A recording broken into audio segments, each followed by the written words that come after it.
आज स्वामी सांगतात, तुला जे हवं आहे ते तुला मिळणारच आहे. तुझे प्रयत्न वाया जात नाहीत. तुझं मन दुखतंय म्हणून देव शांत बसलेले नाहीत. ते फक्त योग्य वेळ बनवत आहेत. तुझ्या आयुष्यातून अडथळे शांतपणे दूर होत आहेत. तुला दिसत नाहीये, पण परिस्थिती तुझ्या बाजूने फिरते आहे.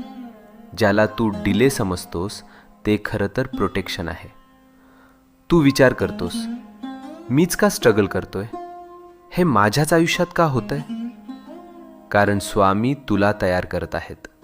तू जे मागितलं आहेस ते मोठं आहे, आणि मोठ्या गोष्टी मिळायला मन, विचार आणि आत्मविश्वास तयार असणे गरजेचं असतं. आज स्वामींची कृपा तुझ्या भोवती आहे. तुझ्या जीवनात एक शुभ घटना लिहिली गेली आहे, आणि ती तुला भेटायला निघाली आहे. तुझ्या